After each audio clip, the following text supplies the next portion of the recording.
All right, so my goal in this session is to ask and hopefully answer the question, why in the world do we counsel or do anything? So where might you guess we would go to find that answer? To the Bible. Okay. So what we're going to do, we don't have a whole lot of room or ability to move around. So we have 25 questions that we're going to do a little Bible study together. I'm going to split you in groups the best I can, and then each group is going to get a set of 5. Okay? We'll take about 10 minutes. Your group will look up your 5 questions, and you'll answer those questions, and then we'll come back together and have a short discussion about what you found to be that answer. Okay? Those questions are in your notes, by the way. What kind of counsel are we giving, and why are we giving that counsel? We ought to be giving the counsel for God's glory.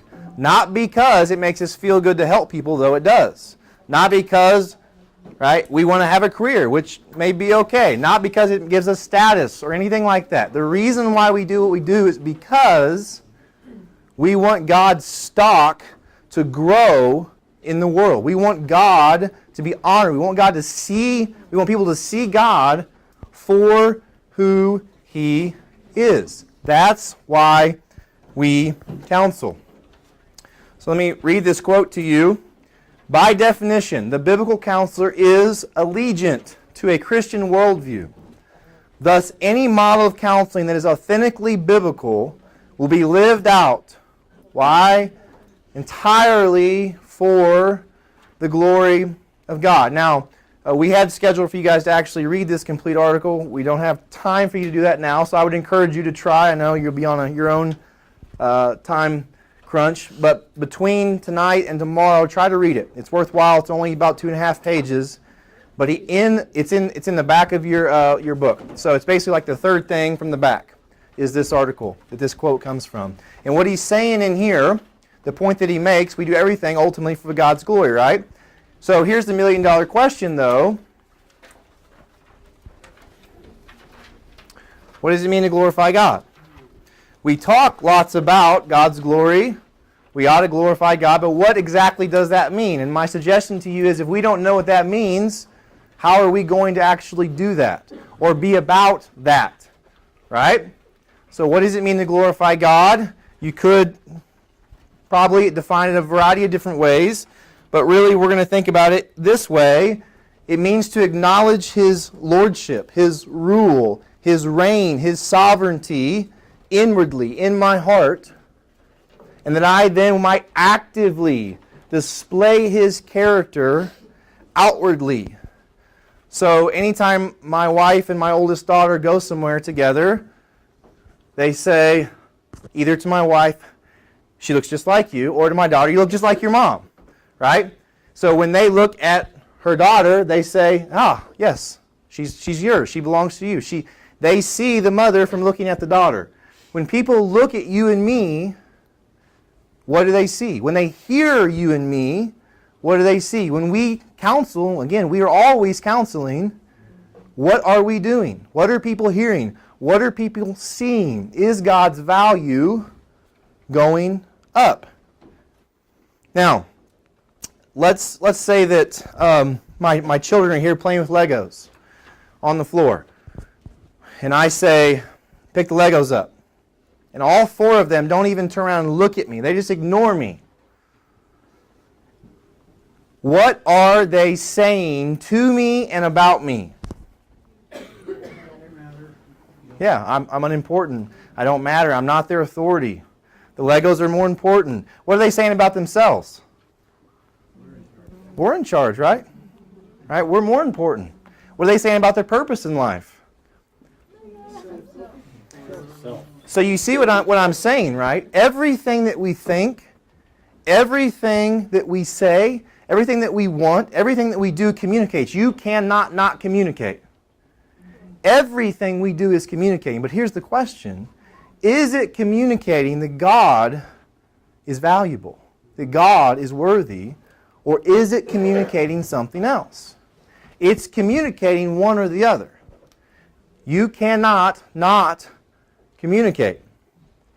The reformer Martin Luther If you know anything about his life, he had a pretty difficult life. And he was prone to despondency and discouragement, sadness a lot. And he went through a spell of about 2 weeks where he was just really down and sad and discouraged. And he got up one morning and his wife, Catherine, had funeral clothes on. And he said, "Who died?" And she said, "God." And of course he starts to rebuke her and says, "God can't die. God's eternal. How dare you speak that way?" And he's going off on her. And she kind of lets him go, you know. And at the end of it, she says, "Well, you've been living like he's dead," right? And her point, this was kind of like a Nathan and a David moment, right? The point to him was, yeah, you can say what you want to say. You can write whatever books you want to write. But the way you're living is saying to people, is saying to me as your wife, that God is dead. So again, there's nothing that we do where we are not either communicating something worthy about God, something that's right and true about God, or something that's not. Everything we do is doing that. Now, we often say the thing like we can't see people's hearts, and that's certainly true to a great degree, right? But what does Jesus say in Matthew 15:19? Every manner of wickedness comes from where? Man's heart. And he gives a list of those kinds of wickedness. So if you see me murdering somebody, what can you assume is in my heart? Murder. Yes, murder, hatred, right? It originated somewhere. So what was inside of me came out of me, and when you see it come out, you may not know the exact manifestation of what's happening in my heart, but you know it's come out of there, right? You can see a picture of my heart when I'm doing what I'm doing, right? So when our kids were young, we have a rule that we wean our kids off a pacifier. Is it 3 or 2? 3, right, okay. So my oldest son, who was 2, and my oldest daughter, who was 3, and they're sleeping in the same room, so we had just weaned our daughter off of her pacifier, and my son still had his pacifier. In that week that we weaned her, for about a week, our son kept waking up in the middle of the night crying, and so we go in there, and we couldn't find his pacifier, and so we give him another one, and he fall back asleep. Well, about the middle of the week, we walk in the room, and my daughter had knocked her pillow off her bed, and lo and behold, there was a pile of pacifiers under her pillow.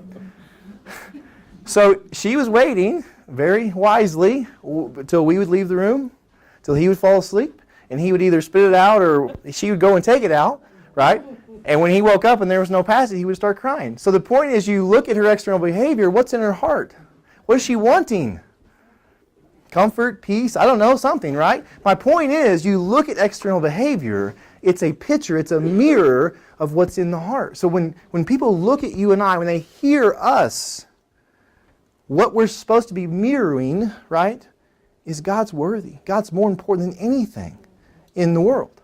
That's what ought to be happening in our lives. And so, why do we counsel? Give God glory. And what is that? What does that mean? Right? That He has lordships in our heart, but then that is actively demonstrated, manifested externally through our lives. So when you think of counseling, let me ask you, what do you think of? Just get some word picture, or get some pictures in your mind of the kind of things that you think about when you think about counseling. Here's some things that I think of. A professional to a client. Appointments in an office. Talk therapy at a significant cost. For an indefinite amount of time, so it's ongoing, you know. It's sort of like going to the gym. Dubious results. And ultimately, every form of counseling that's not biblical counseling, regardless of what they're calling it, is focused on making them feel better and making them function better. And I'm not saying that we shouldn't help people feel better and function better. I'm saying primarily what ought we to do is help people give glory to God.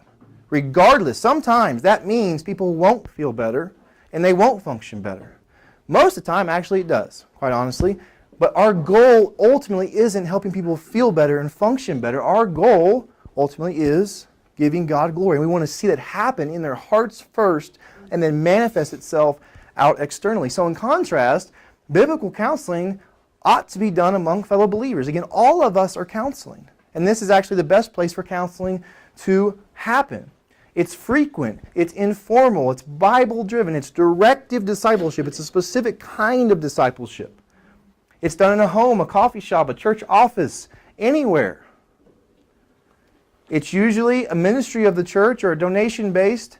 It's usually for a shorter period of time. it's resulting ultimately not just in different kinds of functioning and feeling, but it's resulting in heart change, which in my experience typically means people will end up feeling better and will end up functioning better, but that's not what I'm shooting for. What I'm shooting for is people's hearts. And ultimately, we live and die by seeking to see God being glorified through believers. This is what we're trying to see happen in the midst of biblical counseling. So we're going to talk about biblical counseling, we're going to define it, we're going to turn it over and all of that. But basically, if you're going to boil it down, we can say biblical counseling is discipleship. That is, we are trying to take God's Word and apply it to people's heart in such a way that they actually are walking, they're following Jesus everyday life. At work, as a mom, as a dad, wherever they find themselves. So here's a question. Who in the Bible was a good disciple maker? Good answer, right? Jesus. So let me ask you this. If you are going to be a good disciple maker, if that is the call in your life as a Christian, I'm suggesting it is, what are you going to have to do? You're going to have to be like Jesus. Okay, so let's ask this question. What did Jesus do to make disciples? Be perfect. Good answer. Some specific things. What did he do? What do you see? Available, invested, talked to them, all over the place. Prayed with them and for them. He was direct with them. He directed and taught them. He corrected them. He rebuked them. What else? Served them. He washed their feet. He ate with them. He gave his life ultimately for them. Right? So, ultimately we could sum that up and say, you know what? He crawled into the world and he was an example of what he taught. When you go to secular counseling, you don't have any idea who that person is. And I'm not saying they're bad people. I'm not assuming that.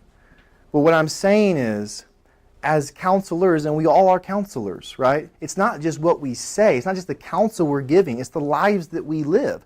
And one of the primary reasons why counseling ought to happen for Christians in the context of a local church is because people can see you and know you and eat with you. It is literally against practice for counselors in the secular world to eat with you, to go out with you, to talk to you outside of counseling, right? So our goal ultimately is to be a disciple maker, and that means we're going to have to be like Jesus, which means we're going to have to basically give our lives away. And sometimes it's hard, because just like Jesus, sometimes people are going to walk away. Sometimes they're not going to listen. Sometimes they're not going to obey the word. Sometimes we, like him, are going to have to weep over people who refuse to hear the truth and conform to the word. But that's what we are destined to be and to do.